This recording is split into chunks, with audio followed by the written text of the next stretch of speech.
SG Consultancy Services. Study MBBS in Russia, Philippines, Uzbekistan. మాకు అంటే మూవీలో చూసిన తర్వాత విష్ణు గారు యాజ్ ఎ కన్నప్ప అనగానే ఓ మై గాడ్ అనిపించింది. అంటే ది బ్రేవెస్ట్ వారియర్ ఆల్వేస్ కదా. Life is a war. yes I am a warrior.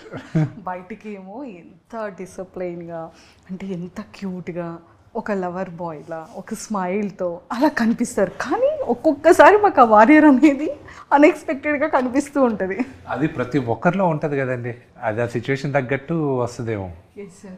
అంటే ప్రెజెంట్గా ఉన్న ఫేస్ ఒక్కొక్కసారి కోపంగా ఉండేటప్పుడు అమ్మో సారేనా అని అనుకుంటూ ఉంటాం. జనరల్గా కోపం రాదు, కానీ కోపం వస్తే the only thing I do is నేను సపోజ్ ఎగ్జాంపుల్ హైపోథెటికల్ చెప్పిన మీతో నాకు ఇబ్బంది అనిపించింది అనుకోండి, I will never be able to talk to you again. నేను I go into my shell. నేను మాట్లాడడానికి ఇబ్బంది ఫీల్ అవుతా. సెకండ్ టైం కాబట్టి నాతో ప్రాబ్లం లేదు సార్. ఎలా అంటే కంప్లీట్గా లాస్ట్ టైం ఏమో కాజల్ గారు సిస్టర్ క్యారెక్టర్, అంత బ్యూటిఫుల్ యాక్ట్రెస్ని సిస్టర్గా చేశారు. మరి ఈ ఫిలింలో మరి కాజల్ గారు కన్నప్ప పార్వతీదేవి అసలు ఒక మంచి బ్యూటిఫుల్ క్యారెక్టర్. ఎక్స్ట్రాడినరీ. తను కూడా అద్భుతంగా ఉంది చూడడానికి.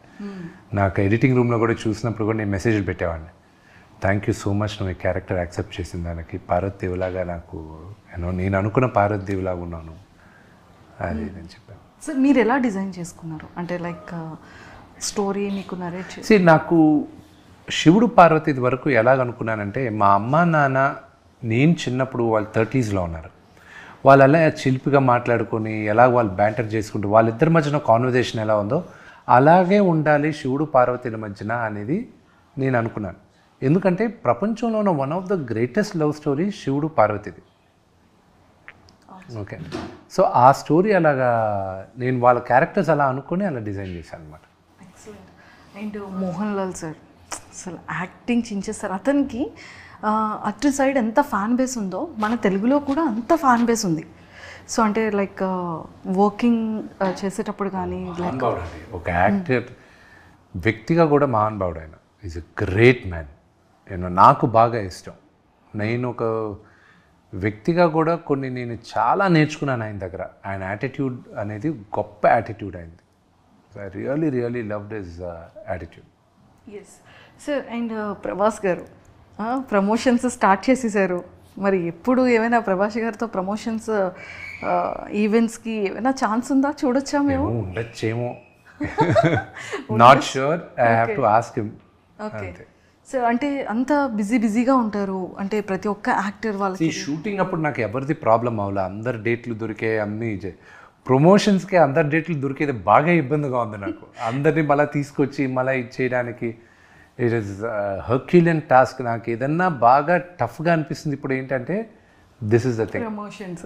సార్ అంటే ఇన్ని ఇయర్స్ ఫిలిం కెరియర్లో అంటే ప్రతి ఒక్క ఫిలింకి మన మూవీ స్టార్ట్ చేసేటప్పుడు చాలా బాగుంటుంది. అండ్ ప్రీ ప్రొడక్షన్ అంతా బాగుంటుంది. ఆఫ్టర్ ప్రమోషన్స్కి వచ్చేసేటప్పటికి ఎందుకు సార్ సెలబ్రిటీస్ అందరూ బిజీ అయిపోతుంటారు? అంటే ఇట్ డిపెండ్స్ టు కేస్. అందరూ బిజీ పీపులే. కొంతమంది ప్రమోషన్ చేయడానికి ఇష్టపడతారు, కొంతమంది నామోషి ఫీల్ అవుతారు, కొంతమంది మాత్రం వాళ్ళని క్షమించకూడదు. ఏం చేస్తామని అని అంటారు. That is very wrong. This is your baby. ఈ బేబీని ప్రపంచానికి తీసుకురావాలి. బట్ ఇంకోటి చెప్తాను, ద వే ఈ సోషల్ మీడియాలో మీరంటే ఐఎమ్ జనరల్లీ కలోకియల్గా చెప్తున్నాను, ద వే మీరందరూ ఈక తీస్తున్నారు చూడండి, అలాగ ఆఖరికి ఏమైపోద్దంటే నో యాక్టర్, నటీనటులు వచ్చి అసలు ఇంటర్వ్యూస్ అనేది మానేస్తారు ఇన్ ద నియర్ ఫ్యూచర్. మా ఇంటర్నల్గా జరిగే డిస్కషన్స్ ఉన్నా చేయకపోవడం బెటర్, వీళ్ళందరికీ ఎందుకు చేసేది, ఏదో కంటెంట్ సోషల్ మీడియాలో పోస్ట్ చేసాం చాలు, ఎందుకు వీళ్ళు పెట్టి ఇబ్బంది కలిగేది, ఏదో ఒకటి మనం మాట్లాడితే దాన్ని వేరే విధంగా వీళ్ళు మాట్లాడేది, ఎందుకు వచ్చిన గొడవ. ఎందుకంటే ఇప్పుడు చాలా సెన్సిటివ్ అయిపోయింది అన్నీ, అండ్ దానివల్ల భయపడతారు కూడా. సార్ ఇది అంటే చాలా వరకు ఇది ఛానల్స్లో ప్రాబ్లం అవుతుంది. కానీ ఇండివిజువల్గా కంటెంట్ పోస్ట్ చేసినప్పటికీ కూడా కొంతమంది మీమర్స్ అదే కంటెంట్ని తీసుకెళ్ళి మీమ్స్ కూడా చేసేవాళ్ళు ఉన్నారు. అదే చెప్తాను కదా, ఆఖరికి ఏమవుతుందంటే లాస్ విల్ కమ్. దీనికి ముందు చట్టం లేదు సోషల్ మీడియాకి. చట్టం ఒక 20 సంవత్సరాల ముందు సోషల్ మీడియా అనేది ఇంత ర్యాంపెంట్ కాదు, ఇప్పుడు ర్యాంపెంట్ అయింది. నెక్స్ట్ 5 to 10 yearsలో చాలా లాస్ వస్తాయి. వచ్చేసింది కదా సార్. అదే ఇంకా లాస్ విపరీతంగా వస్తాయి. ఒకటి యూనో ఎస్పెషలీ నౌ యునైటెడ్ స్టేట్స్లో మొన్న చదివాను, which was very very interesting for me. ఇది గుర్తుపెట్టుకోండి, స్టూడెంట్స్ ఎవరైనా అక్కడ వీసాలు అప్లై చేయాలంటే వాళ్ళ సోషల్ మీడియాని స్కాన్ చేస్తారంట. సో మీకు స్టూడెంట్ వీసా కావాలంటే social media will be scanned. Work వీసాలో కూడా మేము దాన్ని త్వరలో ఇంప్లిమెంట్ చేస్తాం, సోషల్ మీడియా స్కాన్ చేస్తాం అన్నారు. సో అప్పుడు ఏమవుతుంది, యూ విల్ బీ కాషియస్. నువ్వు కానీ ఏమైనా బూతులు మాట్లాడినా, లేకపోతే ఏమైనా తప్పుగా ఏమైనా పెట్టినా, లేకపోతే ట్రబుల్సమ్గా ఉన్నావు అనుకో సోషల్ మీడియా పోస్ట్లో, నేను యాక్సెప్ట్ చేసి యూనివర్సిటీ కూడా యాక్సెప్ట్ చేయదు, నీకు వీసా రాదు అని ఆ భావన వెళ్తున్నారు వాళ్ళు. రేపేమవుతుంది, మీరు ఉద్యోగానికి వచ్చేటప్పుడు they do a social media scan. So ఎందుకు మనకి ఇతను ఏదో ట్రబుల్సమ్గా ఉన్నాడు, ఇతను వద్దులే అనేది. So this will become a huge pattern. This is the beginning of the pattern. వెళ్ళంగా అది అవుతుంది. Yes sir. సో మేము అంటే ఇప్పుడు ఆల్రెడీ టాపిక్ వచ్చింది కాబట్టి అడుగుతున్నాను. చాలా సిచ్యువేషన్స్లో కానివ్వచ్చు, లేదు అంటే ఫిలిమ్స్లో కానీ, లేదు అంటే మనం స్టేజ్ మీద స్పీచ్ ఇచ్చేటప్పుడు కానీ, లేకపోతే ఇంటర్వ్యూస్లో కొన్ని పార్ట్స్ తీసి ట్రోల్స్ చేస్తుంటారు. కొన్ని హెల్దీ వేలో వెళ్తాయి, కొన్ని ప్లస్ అవుతాయి, కొన్ని మైనస్ అవుతాయి. కొంతమంది సెలబ్రిటీస్ కూడా వాళ్ళ ఫిలిం ప్రమోషన్స్ కోసం వాంటెడ్లీ స్కిట్ కంటెంట్ని ప్రిపేర్ చేసి కొంచెం కాంట్రవర్సల్ కూడా చేసుకునే వాళ్ళు కూడా ఉన్నారు. అంటే కొంత సెలబ్రిటీస్ కూడా ఎంకరేజ్ చేసేస్తున్నారు కొన్ని థింగ్స్లో, ఎంటైర్ సోషల్ మీడియా కాకుండా. సో అలా వర్స్ట్గా కమెంట్స్ చేసే వాళ్ళకి, ట్రోల్స్ చేసే వాళ్ళకి, చాలామంది సెలబ్రిటీస్కి చాలా హర్టింగ్ అనిపిస్తుంది, చాలా పెయిన్ ఉంటుంది. సో ఒక సెలబ్రిటీగా, ఒక యాజ్ యాక్టర్గా మీరు అలాంటి వాళ్ళకి ఏం చెప్తారు సార్? ట్రోలర్స్ నేను ఏం చెప్పనండి. వాట్ ఇస్ దట్ కింద కమెంట్స్ చూసేటప్పుడు, ట్రోల్స్ చూసేటప్పుడు మీ ఫీలింగ్? థింగ్ ఈజ్ జనరల్గా కామెంట్స్ అవన్నీ మేము చదవం, బికాజ్ వీ నో దాట్ తెర వెనక నుండి చేస్తున్నారు కాబట్టి తెలుసు. అంతేగాని వాళ్ళ అడ్రస్లు ఇచ్చి వాళ్ళు పలానా వాళ్ళ పిల్లల్ని నేను మా అమ్మ నాన్న ఇది నేను పలానా అడ్రస్లో ఉంటానని చెప్పారనుకోండి, ఎవరు ఇప్పుడు అదే వ్యక్తి ఎదురుగా వచ్చి మాట్లాడమనండి, అదే విధంగా మాట్లాడరు. ఎందుకు మాట్లాడుతున్నారు మీరు? ఎవరో దొరకవు కాబట్టి, ఇది కాబట్టి ఒక అమ్మాయిని మీరు అసభ్యకరంగా మీరు కామెంట్ చేయాలనుకున్నా, ఒక చిన్న బిడ్డను కామెంట్ చేయాలనుకున్నా, మీరు దొరకరు అన్న ధైర్యంతో మీరు ఎక్కడో చేస్తున్నారు. అదే రేపు దొరుకుతారన్నది ఇది వచ్చింది అనుకోండి, చేయరు మీరు. So all these will be corrected అండి. బట్ ఇట్ షోస్ యువర్ మీ యూనో ఎలాంటి వాతావరణంలో పెరిగావు అనేది తెలుస్తుంది అంతే. The culture your mother and father gave you అనేది తెలుస్తుంది అంతే.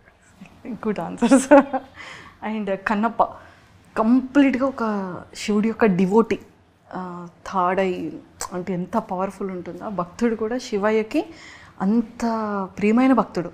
సో మీరు కూడా పర్సనల్లీ కూడా మీరు శివయ్య డివోటీ, చాలా ఇష్టం శివయ్య అంటే. సో ఈ థాట్ ఎలా అనిపించింది? అండ్ మూవీకి బిఫోర్గా కూడా కొన్ని ప్రిపరేషన్స్ ఉంటాయి. ఒక యాక్టర్గా ఎలా చేయాలి, డైలాగ్స్ ఎలా ఇవ్వాలి, ఎలా ఎక్స్ప్రెషన్స్ ఇవ్వాలి, కొన్ని ఎలా పిక్ చేసుకోవాలి. నాకు కథ రాసుకునేటప్పుడు ఐ వాజ్ వెరీ క్లియర్. ఇది అని I was very clear. I never really prepared for it.